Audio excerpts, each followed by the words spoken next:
नमस्कार दोस्तों, स्वागत है आप सभी का व्यास एकेडमी के ऑफिशियल यूट्यूब चैनल पर। दोस्तों, कल हम लोगों ने साधारण ब्याज का पार्ट 1 डिस्कस किया था। उसमें मैंने आप लोगों को साधारण ब्याज की जो बेसिक थ्योरी थी उसके बारे में बताया था, और साधारण ब्याज का जो फार्मूला I = PRT होता है उसके ऊपर थोड़ा सा मैंने सवाल करवाए थे। बाकी उस फार्मूले का यूज मैंने ज़्यादा नहीं करवाया था। आज जो कल सवाल मैंने डिस्कस किए थे उसी के थोड़ा सा आगे बढ़ते हैं और सवालों को देखते हैं। दोस्तों, ये सवाल जो आपके सामने लिखा हुआ है, कल मैंने इसी तरह का सवाल आप लोगों को बताया भी था। इस सवाल को एक बार पढ़िए और करने का प्रयास करिए। सवाल ये कह रहा है कि किसी धन पर 4 वर्ष के लिए साधारण ब्याज मूलधन से ₹4400 कम है। यदि दर 6.2/3% हो तो मूलधन व साधारण ब्याज ज्ञात करें। करिए। देखिए, हमको यहाँ पर निकालना क्या है? प्रिंसिपल निकालना है। और क्या निकालना है? सिंपल इंटरेस्ट, साधारण ब्याज निकालना है। कल मैंने आपको बताया था कि जो रेट होती है, रेट को फ्रैक्शन में कन्वर्ट करने के लिए बताया था कैसे कन्वर्ट करते हैं। जो चीज़ें लिखी हैं उनको आप नोट कर लीजिए। टाइम पीरियड दिया गया है 4 ईयर का, R बराबर दिया गया है 6.2/3%, और ये दिया गया है कि साधारण ब्याज और मूलधन के बीच में जो अंतर है, डिफरेंस है, वो कितने का है? 4400 का है दोस्तों। तो उसको नोट डाउन करें या ना करें कोई दिक्कत नहीं। 6.2/3% जो हमारी रेट दी गई है इसको आप फ्रैक्शन में बदलिए। 3 का गुणा 6 से कराएंगे, 3 छके 18, 18 में 2 जोड़ेंगे 20, तो ये कितना बनेगा? 20/3%। और जब परसेंट किसी संख्या के बाद हटाते हैं तो बटे में क्या करते हैं? 100 से भाग करवा दिया जाता है। 20 से इसको काटेंगे 5 बार जाएगा, 20 पंजे 100। 3 का गुणा 5 से कराएंगे दोस्तों, कितना आएगा? 1/15 आएगा। कहने का मतलब 6.2/3% की जो फ्रैक्शन वैल्यू आएगी वो कितनी आएगी? 1/15 आएगी। दोस्तों, जो यहाँ पर चीज बटे में लिखी होती है हर में, इस चीज का यही हमारी क्या होती है? ओरिजिनल या रियल वैल्यू। यही हमारी ओरिजिनल या रियल वैल्यू होती है। मैंने कल आपको बताया था कि जो हर वाली चीज होती है इसी का 6.2/3% जो होगा वो कितना होगा? 1 होगा। तो आप इस चीज को क्या मान सकते हैं? प्रिंसिपल मान सकते हैं। प्रिंसिपल हमारा कितना है? 15 यूनिट। ब्याज अगर देखें तो सवाल ये कह रहा है कि किसी मूलधन, तो हमने मूलधन अपना डिसाइड कर लिया 15 यूनिट। 15 यूनिट जो हमारा मूलधन है, उस मूलधन पर अगर हम एक वर्ष में 6.2/3% के हिसाब से बैंक हमको ब्याज दे रहा है तो एक वर्ष में कितना ब्याज मिलेगा? 1 रुपया मिलेगा। जबकि टाइम पीरियड कितना दे रखा है? 4 वर्षों का। तो ब्याज एक वर्ष का 1 रुपया, तो 4 वर्षों का 4 रुपया। कहने का मतलब अगर हमारा मूलधन कितना होगा? 15 यूनिट होगा, और 6.2/3% के हिसाब से बैंक हमको ब्याज देगा, तो 4 वर्षों में कुल मिला के हमको 4 यूनिट ब्याज दिया जाएगा। दोस्तों, जो सवाल कह रहा है कि साधारण ब्याज मूलधन से ₹4400 क्या है? कम है। कहने का मतलब ये साधारण ब्याज और मूलधन के बीच का जो डिफरेंस दिया गया है वो कितना दिया गया है? 4400। जो हमने चीजें कैलकुलेट की है उसके अकॉर्डिंग ब्याज और मूलधन में अंतर कितने का रहा है? 11 यूनिट का। तो ये 11 यूनिट बराबर किसके हो जाएगा दोस्तों? 4400। 1 यूनिट कितना हो जाएगा? 11 एकम 11 और 11 चौके 44। 1 यूनिट बराबर कितना आ जाएगा? 400 रुपये। पूछ हमसे क्या क्या रहा था? मूलधन बताइए, साधारण ब्याज बताइए। मूलधन हमारा कितना है? 15 यूनिट। गुणा कराएंगे किससे? 400 से, तो 15 चौको 60 और 2 जीरो है, 2 जीरो लगा दीजिए। कुल मिला के 6000 रुपये हमारा क्या आएगा? मूलधन आएगा। प्रिंसिपल हमारा कितना होगा? 6000। ब्याज पूछ रहा है 4 यूनिट का, 1 यूनिट की वैल्यू 400 है। 400 का आप 4 से गुणा कराएंगे, 1600 रुपये आ जाएगा। तो 6000 रुपये हमारा क्या आएगा? मूलधन आएगा, और 1600 रुपये दोस्तों ब्याज आएगा। आइए अगले सवाल की ओर बढ़ते हैं। तो दोस्तों पिछला सवाल हमने जो करवाया वो हम जो कल क्लास आपके लिए दिए थे उसी क्लास से रिलेटेड सवाल था।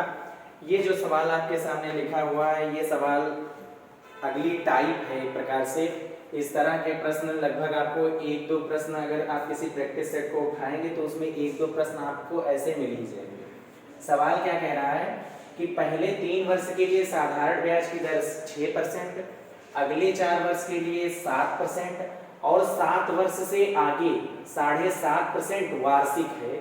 एक आदमी ने रुपये 18,800 11 वर्ष के लिए निवेश किए, साधारण ब्याज ज्ञात करें। एक चीज इस सवाल को बताने के पहले मैं आपको एक चीज बताना चाहूँगा कि जैसे दोस्तों जो चक्रवृद्धि ब्याज होता है उसका कॉन्सेप्ट अलग होता है। क्यों अलग होता है? क्योंकि चक्रवृद्धि ब्याज क्या करता है कि जो आपका प्रिंसिपल होता है, मूलधन होता है, मूलधन के ऊपर भी ब्याज देता है और जो ब्याज होता है ब्याज के ऊपर भी ब्याज देने लगता है, जबकि साधारण ब्याज में ऐसा नहीं है। जैसे आप मान लीजिए कहीं पर गए, बैंक को गए, मान लीजिए आपने 100 रुपये बैंक में जमा किए और बैंक ने 10% के हिसाब से आपको ब्याज दिया, तो पहले वर्ष बैंक आपको कितना देगा ब्याज? 10 रुपये। 100 रुपये आप जमा करेंगे, 10 रुपये देगा, तो इस तरह से आपके पास रुपये कितने हो जाएंगे? 110। फिर अगर आप दूसरे वर्ष के लिए भी उतने ही रुपये बैंक में क्या करना चाहते हैं? इन्वेस्ट करना चाहते हैं, साधारण ब्याज पर अगर इन्वेस्ट करना चाहते हैं तो बैंक क्या करेगी? जो आपका प्रिंसिपल था, जो आपका मूलधन था 100 रुपये, दूसरे वर्ष भी 100 रुपये पर ही ब्याज देगा, तीसरे वर्ष भी 100 रुपये पर ब्याज देगा। तो कुल मिला के हम सीधे सीधे ये बोल सकते हैं कि जैसे आपने 100 रुपये बैंक में 10% के हिसाब से क्या किया? जमा किया। बैंक वाले ने कहा कि आपको हम 10% के हिसाब से भाई ब्याज देंगे। पहले वर्ष क्या होगा? 100 रुपये पर 10% के हिसाब से आपको पहले वर्ष 10 रुपये ब्याज मिल जाएगा। फिर दूसरे वर्ष साधारण ब्याज है, इसलिए इस रुपये पर तो आपको ब्याज मिलना नहीं, आपका जो प्रिंसिपल था, मूलधन था, उसी पर ब्याज मिलेगा। तो 100 रुपये पर पुनः दूसरे वर्ष 10% के हिसाब से देगा तो 10 रुपये फिर मिल जाएंगे। तीसरे वर्ष भी अगर आपको इसी तरह से देगा तो 10 रुपये फिर मिल जाएंगे। कहने का मतलब ये हुआ कि पहले वर्ष भी हमको 10% के हिसाब से ब्याज मिला, दूसरे वर्ष भी हमको 10% के हिसाब से ब्याज मिला और तीसरे वर्ष भी 10% के हिसाब से ब्याज मिला। तो ब्याज आपको 100 रुपये पर टोटल 3 वर्षों में कितना मिल गया? 30 रुपये। ये मैंने आपको अलग अलग कैलकुलेट करके बताया। अगर आपके पास प्रिंसिपल कितना था? 100 रुपये ही था, आप क्या करते कि पहले वर्ष भी आपको 10% के हिसाब से ब्याज मिल रहा है, दूसरे वर्ष भी 10% के हिसाब से ब्याज मिल रहा है, तीसरे वर्ष भी 10% के हिसाब से ब्याज मिल रहा है, प्रिंसिपल चेंज नहीं हो रहा है, प्रिंसिपल क्या है? वही है। तो आप ये करिए कि तीनों जो रेट दी गई हो उसमें जितने वर्ष का टाइम पीरियड दिया गया हो उससे करवा दीजिए गुणा। तो 10% में 3 से गुणा कराएंगे दोस्तों कितना आएगा? 30% आएगा। आप प्रिंसिपल का डायरेक्ट 30% निकाल दीजिए, वो भी तो 30 रुपये आएगा। अलग अलग करने की क्या जरूरत है? 10 10 10 3 बार लिखने का कोई मतलब नहीं है। आप जितनी रेट के हिसाब से आपको ब्याज दिया जा रहा है, जितना टाइम पीरियड है, रेट को उठा के टाइम पीरियड से गुणा कर दीजिए, टोटल रेट निकल के आ जाएगी। जो टोटल रेट निकल के आएगी, आप प्रिंसिपल जो आपका मूलधन हो उस मूलधन पर कैलकुलेट कर दीजिए। जितने भी वर्षों की बात कर रहा है पूरे वर्षों का ब्याज एक साथ निकल आएगा। लिखना चाहें तो आप एक साइड में एक कॉन्सेप्ट के तौर पर या चीजों को याद रखने के लिए आप इतना लिख सकते हैं कि जैसे आपके पास 100 रुपये थे, 100 रुपये पर अगर x% और y% टाइम पीरियड ये दे दिया जाए 2 ईयर का, कि पहले वर्ष आपको x% के हिसाब से साधारण ब्याज मिलेगा, दूसरे वर्ष y% के हिसाब से साधारण ब्याज मिलेगा। तो इन दोनों वर्षों की जो SI होगी, ये आपका प्रिंसिपल है, तो दोनों वर्षों की जो SI होगी वो आप 100 गुणे दोनों रेट का एडिशन कर लीजिए, जोड़ लीजिए, इतना % निकाल दीजिए, यही आपका क्या हो जाएगा? 100 रुपये का साधारण ब्याज निकल के आ जाएगा। सवाल में यही चीज कह रहा है, जो आपके आगे प्रश्न मैंने दिया है उस प्रश्न में भी यही चीज कह रहा है। क्या कह रहा है? एक बार फिर से पढ़ेंगे सवाल, एक बार पढ़िए, 2 बार पढ़िए, सवाल पढ़ के आप समझ लीजिए। सवाल जो भाषा उसकी है, भाषा अगर आपकी समझ में आ जाएगी, प्रश्न करने में आपको कोई दिक्कत नहीं होगी, बिल्कुल भी नहीं होगी। एक बार फिर से पढ़िए कि पहले 3 वर्ष के लिए साधारण ब्याज की दर 6%, अगले 4 वर्ष के लिए 7% और 7 वर्ष से आगे 7.5% वार्षिक है। एक आदमी ने रुपए 18,800 11 वर्ष के लिए निवेश किए, साधारण ब्याज ज्ञात करें। सॉल्यूशन पे आएंगे। पहली स्टेटमेंट क्या है, पहले 3 वर्ष के लिए साधारण ब्याज की दर 6%। तो 3 ईयर हमने अभी आपको बताया था कि टाइम पीरियड का रेट से क्या करवा दीजिए, गुणा करवा दीजिए, तो 3 वर्षों का पूरा जितना ब्याज मिल रहा होगा पूरी रेट का निकल के आ जाएगा। तो अगर हमारे पास 100 रुपये होते, 3 वर्षों पर पूछता कितना ब्याज मिलेगा, तो 100 रुपये का डायरेक्ट 18% निकाल देते, 18 रुपये ब्याज मिल जाता। फिर अगली स्टेटमेंट क्या है कि अगले 4 वर्ष के लिए 7%। तो अगले 4 वर्ष, 3 वर्ष के बाद अगले 4 वर्षों के लिए कितनी, 7%। 7% नोट कर लीजिए। 4 का 7 से गुणा करेंगे कितना आएगा, 28% आ जाएगा। फिर आगे कह रहा है कि और 7 वर्ष से आगे, मतलब ये 3 वर्ष और ये 4 वर्ष दोनों हमने जोड़ लिया, कितना बना टोटल, 7 वर्ष। सवाल ये कह रहा है कि और 7 वर्ष से आगे 7.5% वार्षिक है। एक आदमी ने रुपए 18,811 वर्ष के लिए निवेश किए। 3 और 4 7 वर्षों की बात तो हमने डिस्कस कर ली, और आदमी पैसे जमा कितने वर्षों के लिए कर रहा है, 11 वर्षों के लिए। तो 11 वर्षों में से अगर हम 7 वर्ष निकाल दें तो कितने वर्ष बचेंगे दोस्तों, 4 वर्ष बचेंगे। आप 4 वर्ष लिख लीजिए। और प्रश्न ये कह रहा है कि 7 वर्ष से आगे 7.5% वार्षिक है, तो इन 4 वर्षों में आपको कितने हिसाब से मिलेगी, 7.5% के हिसाब से मिलेगी। यहाँ से देख लीजिए, 4 का गुणा 7 से कराएंगे 28, और आधा ही 0.5 का मतलब क्या होता है, आधा आधा का आधा एप्पल लीजिए और 4 लोगों में बांटिए, तो कितने एप्पल बन जाएंगे, 2 एप्पल बन जाएंगे। तो 4 सत्ते 28 और आधा आधा कितना बनेगा, 2 बनेगा। तो 28 में 2 जोड़ेंगे कितना बनेगा, 30% बनेगा। ये टोटल कुल मिला के अगर प्रिंसिपल कितना दिया गया होता, 100 रुपये दिया गया होता, हम क्या करते, इन तीनों रेट को जोड़ लेते और जितना परसेंट ये टोटल बनता 100 रुपये का, उतना परसेंट निकाल देते। 11 वर्षों का वही क्या हो जाता, ब्याज हो जाता। लेकिन प्रिंसिपल हमारा यहाँ पर कितना है, 18,800 रुपये, 100 रुपये नहीं। पहले आप इस रेट को जोड़िए। ये जो 11 वर्षों की रेट आई है, 11 ईयर की रेट, ये कितनी है, 8 8 16 और 0, तो 16 का में 0 ऐड करेंगे कितना आएगा, 16 ही आएगा। 16 का 6 लिख लीजिए। हासिल 1 बचा, 1 हासिल और 1 2, 2 2 4 और 4 3 7, ये बनेगा आपका 76%। कहने का मतलब ये हुआ कि अगर प्रिंसिपल 100 होता तो 100 का 76%, 76 रुपये ब्याज मिल जाता। लेकिन प्रिंसिपल 18,800 है, तो आप 18,800 का 76% निकाल दीजिए। परसेंट लगा है, इस परसेंट को क्या करिए, हटा दीजिए और बटे में क्या कर दीजिए, 100%। हटेगा तो क्या बटे में आएगा, 100 आएगा।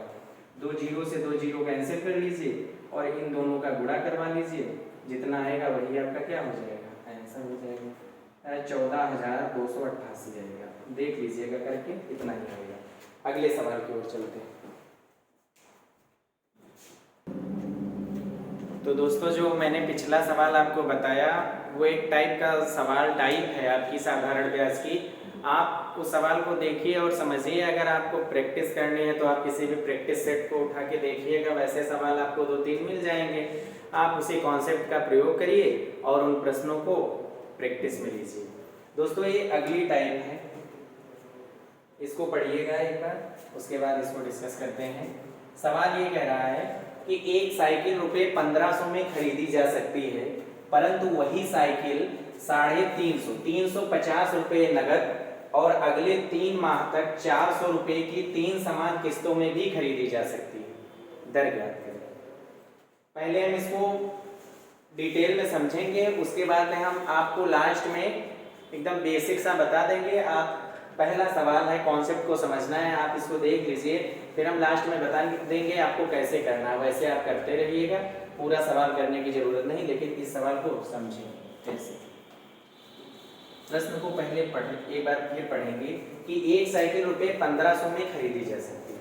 कहने का मतलब ये हुआ कि अगर आप किसी दुकान पर जाते हैं, साइकिल की दुकान पर और किसी दूसरी दुकान पर नहीं, समझे, साइकिल की दुकान पर जाते हैं और साइकिल वाले से क्या कहते हैं कि हमको भैया एक साइकिल खरीदनी है। साइकिल वाले ने कहा कि हम आपको साइकिल दो तरीके से दे सकते हैं। कौन से दो तरीके, सवाल ही में लिखे।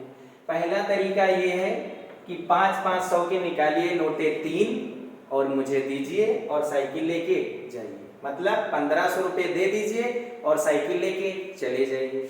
अगर नहीं है 1500 रुपये, तब हम आपके लिए एक ऑप्शन और दे रहे हैं। दूसरा ऑप्शन क्या है कि आप 350 रुपये हमको तुरंत दीजिए, हम आपको साइकिल दे रहे हैं। उसके बाद अगले महीने, अगला महीना कौन सा है, मई में आना हमको 400 रुपये दे देना, मई के बाद जून में आना 400 रुपये दे देना, जून के बाद जुलाई में आना 400 रुपये दे देना, और हमारा तुम्हारा जैसे आया तब होगा। या तो 1500 दे दीजिए या फिर 400 करके 3 महीने में दीजिए और 350 तुरंत देके जाइए। तो कैश पेमेंट क्वेश्चन के अकॉर्डिंग क्या है, 1500 रुपये। अगर आप कैश पेमेंट नहीं कर पा रहे हैं तो कह रहा है कि आप कैश डाउन पेमेंट भी कर दीजिए। कैश डाउन पेमेंट कितना दे रहा है, कैश डाउन पेमेंट कह दे रहा है कि आप 350 रुपये दे दीजिए। जब आप 350 रुपये दे देंगे, उसके बाद आपको 400 रुपये की 3 किस्तें लगातार जब देनी पड़ेंगे, तो आप तब कितने रुपए उसको दे देंगे, और 1200 रुपये दे देंगे। 400 की जब 3 किस्तें देंगे तो 1200 रुपये वो देंगे, और 350 दे गए थे तो टोटल कितना रुपया दे देंगे, 1550। कहने का मतलब ये हुआ कि 1500 रुपये दे के आप डायरेक्ट साइकिल खरीद सकते थे। अगर आप लोन पे खरीदना चाह रहे हैं तो 350 प्लस 1200 कुल मिला के 1550 देना पड़ेगा। तो 50 रुपये आपको क्या देना पड़ेगा, ब्याज देना पड़ेगा। तो जैसे प्रिंसिपल हम गए और हमने क्या किया, इसी महीने में अप्रैल में मैंने 350 रुपये उसको दे दिया और साइकिल ले आए। तो 350 जब दे देंगे तो हमारा कर्ज कितने रुपए का बचेगा, 1150 का। लोन अगर हम देखें यहाँ से तो 1500 की चीज थी, 350 रुपये ही हम दे रहे हैं, तो 1500 से आप 350 घटा लीजिए, 1150 रुपये का लोन आपका तो 1150 रुपये का लोन जब रह जाएगा तो 1150 रुपये पर वो क्या करेगा, पहले महीने आपको ब्याज लगाएगा। तो फार्मूला क्या होता है, मूलधन गुणे दर आपको निकालनी है, समय कितना है, मंथली लगा रहा है ब्याज। 400 रुपये की 3 समान किस्तों में अगले 3 माह तक मंथली लगा रहा है। अगर 1 वर्ष की बात करता तो सीधे हम 1 लिख देते, लेकिन मंथली लगा रहा है तो 1 साल में कितने महीने होते हैं, 12। तो 12 से आप क्या करवा दीजिए, गुणा, और बटे क्या होता है, 100। मूलधन गुणे दर गुणे समय बटे 100, 1/12 ये टाइम पीरियड है। फिर जब मई महीने में आप क्या करेंगे, 400 रुपये दे देंगे, तब कितने रुपए पर ब्याज लगाएगा, 750 रुपये पर लगाएगा। 750 गुणे दर आर ही रहेगी, गुणे 1/100 हो जाएगा। 750 के बाद में अब कर्ज कितने रुपए का बचा, तो 750 के बाद 350 रुपये का कर्ज बचेगा, क्योंकि आप अगले महीने में क्या करेंगे, 400 रुपये दे देंगे, तो 350 रुपये का कर्ज बचेगा और दर वही रहेगी, टाइम पीरियड भी वही रहेगा, गुणे 100 कर लीजिए। ये क्या होगा आपका, तीन किस्तें ये आप देंगे और तीनों किस्तों में 400 का देखिए डिफरेंस आ रहा है, 1150, 400 घटाएंगे 750, 750 से फिर 400 घटाएंगे 350, और आखिरी महीने में आप जाएंगे और 400 रुपये इस वाले मंथ में 400 रुपये उसको दे देंगे और बात आपकी और उसकी बिल्कुल वहीं पर खत्म हो जाएगी। ये तीनों चीजें हैं क्या, 1150 पर 1 महीने का ब्याज, 750 पर 1 महीने का ब्याज, 350 पर 1 महीने का ब्याज, और टोटल ब्याज निकल के आया कितना था, 1500 की चीज मिल आपको कितने में रही थी, 1550 में। तो यहाँ पर टोटल ब्याज कितना निकल के आया था दोस्तों, 50 रुपये। अब इसको आपको कैलकुलेट करना है। तो यहाँ से देखिए एक चीज कॉमन दिख रही है, क्या r का गुणा 1 से करेंगे r बन जाएगा, और 12 का गुणा 100 से करेंगे r/1200, यहाँ पर भी है r/1200, यहाँ पर भी, सॉरी यहाँ पर 12 होगा r/1200, और यहाँ पर भी r/1200 होगा। तो r बटे 1200 तीनों स्टेप से क्या कर लीजिए, कॉमन ले लीजिए। यहाँ पर जब r बटे 1200 पूरा निकल जाएगा तो क्या बचेगा, 1150 प्लस 750 और प्लस 350, और ये किसके इक्वल होगा, 50। प्रश्न आप लोगों ने नोट कर लिया होगा, इसलिए इसका सॉल्यूशन थोड़ा ऊपर कर दे रहे हैं, प्रश्न को जो है मिटा दे रहे हैं।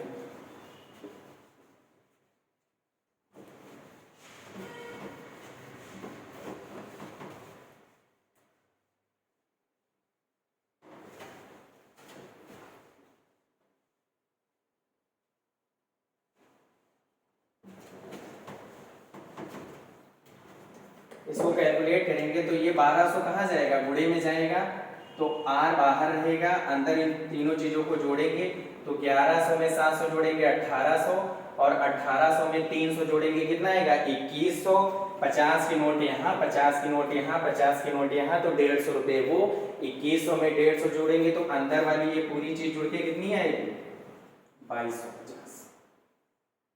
और ये जो बटे में 1200 है 50 के गुणे में चला जाएगा तो 50 गुणे 1200 हो जाएगा। तो यहाँ से r बराबर क्या हो जाएगा, 50 गुणे 1200 बटे 2250। 0 से 0 कैंसिल हो जाएगा। यहाँ से देखें तो 5 धाम में 50, 5 हो के 20, 2 बचा 5 बचे 25, इसका ऊपर गुणा करवाएंगे तो 1200 बटे 45 आएगा। फिर इसको 15 से काट के देख लीजिए, 15 8 120, 0 है 0 लगा दीजिए, 15 दिया 45। फिर 3 से अगर काटेंगे, क्योंकि ऑप्शन क्या है, फ्रैक्शन में दिया गया है, जाहिर सी बात है 3 से काटेंगे तो 3 का पहाड़ा कितनी बार पढ़े कि 80 से ज्यादा न जाए, तो 27 या 81 होता है तो 26 बार जाएगा। एक ही ऑप्शन में 26 दिख रहा है, यही हमारा क्या हो जाएगा, आंसर हो जाएगा। क्लियर दोस्तों, जो हमने बताया था कि आपको पूरी चीज करने की जरूरत नहीं है, आप केवल इतना देखिएगा, प्रश्न पढ़िएगा। अगर प्रश्न में क्या कहेगा, महीनावार किस्त ले रहा होगा तो डायरेक्ट आप बाहर लिखिएगा r बटे 1200, और अगर एनुअली ले रहा होगा, वार्षिक ले रहा होगा तो ये हटा देना, r बटे 12 लिखना।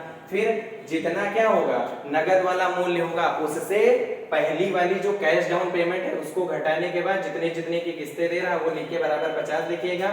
ये सारी चीज जो मैंने आपको समझाई, ये आपको बेहतरीन तरीके से कि सवाल के अंदर क्या हो रहा, कॉन्सेप्ट क्या लग रहा, वो चीज बताने के लिए मैंने की थी। अगले सवाल पे आते हैं भाई। दोस्तों, जो मैंने आपको पिछला सवाल बताया, उस सवाल में मैंने आपको पूरा डिटेल में समझाया था कि कैसे सवाल के अंदर फार्मूले लगा के हम शॉर्टकट बना सकते हैं। अब उसी शॉर्टकट को क्या करेंगे, इस क्वेश्चन पर अप्लाई करेंगे।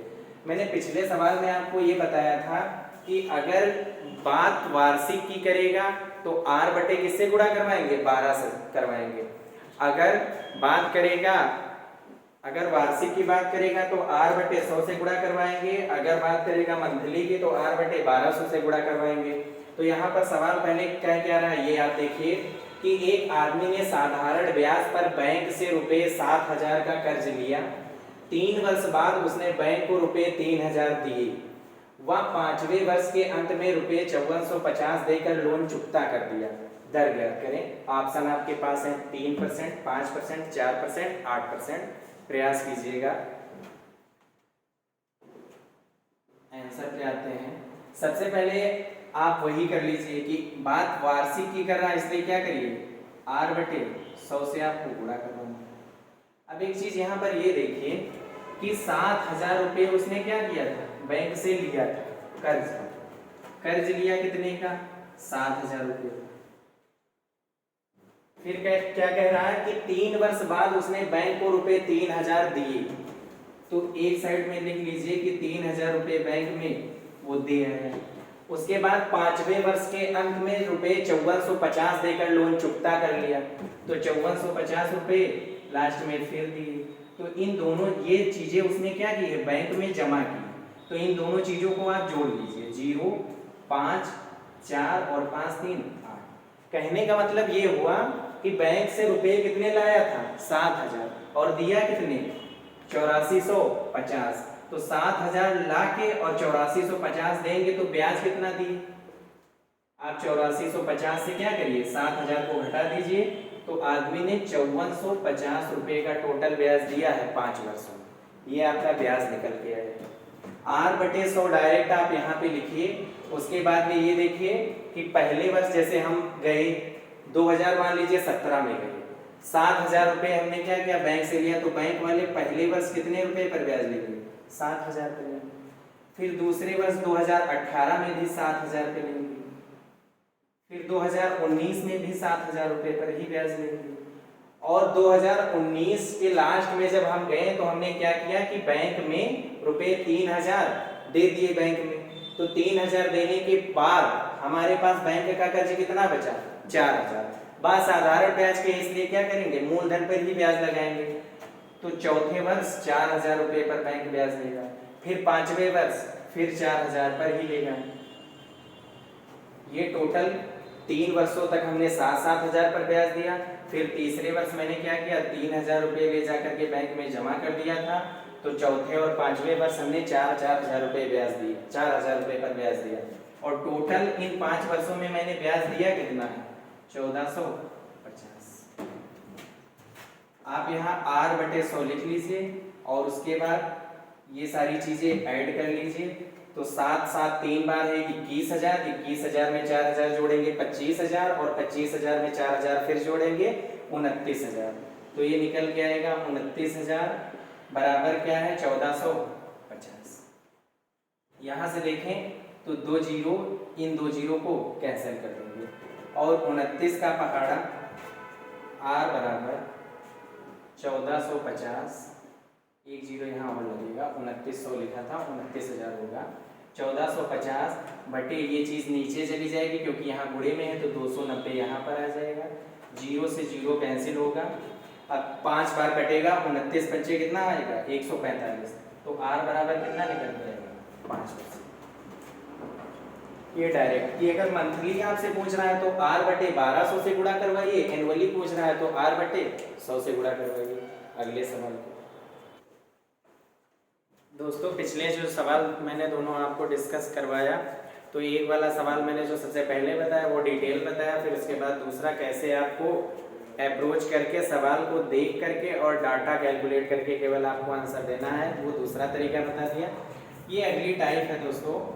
इसमें ये कह रहा है, सवाल क्या है पहले पढ़ लीजिए कि कोई निश्चित धन 2 वर्ष में 2100 तथा 5 वर्ष में रुपये 2250 बन जाता है। धन व दर ज्ञात करें। इस चीज का क्या मतलब है कि कोई निश्चित धन 2 वर्ष में 2100 बन जाता है। मतलब ये है कि जैसे आपके पास 100 रुपए हैं और हम आपसे ये बोलते जो ये निश्चित धन है, ये हम अपने मन से मान ले रहे हैं कि 100 रुपए। अगर हम आपसे ये बोले कि हाँ 100 रुपए 2 वर्ष के बाद 120 बन जाते हैं, तो ये 120 बन जाना ही तो 2100 है। तो ये चीज क्या होगी? इस चीज में 20 रुपया ऐड हुआ, जो ऐड हुआ वो क्या चीज है? ब्याज है। 100 रुपये मूलधन था हमारा, 2 वर्षों के बाद अगर ये 120 बन जा रहा है तो कहने का मतलब 20 रुपये ऐड हो रहा है, और ये जो 20 रुपये ऐड हो रहा है ये है क्या चीज? ब्याज है। तो ये बन जा रहा है 2 वर्षों बाद 120। तो ये 120 हमारा क्या होगा? अमाउंट, हिंदी में बोले तो मिश्र धन। और ये क्या होगा? प्रिंसिपल मूलधन, और ये इंटरेस्ट ब्याज होगा। वही चीज प्रश्न में कह रहा है कि जो कोई निश्चित धन है वो 2 वर्षों में 2100 हो जाता है।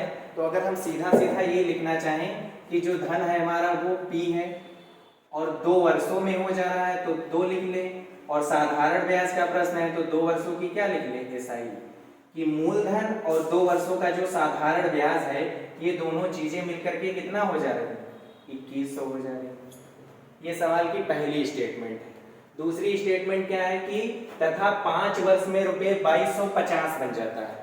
तो वही प्रिंसिपल रहेगा, मूलधन वही रहेगा, और इसी मूलधन में जब हम 5 वर्षों की क्या जोड़ देंगे?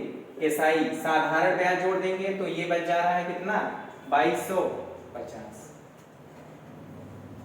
निकालना हमको क्या है? धन व दर ज्ञात करें।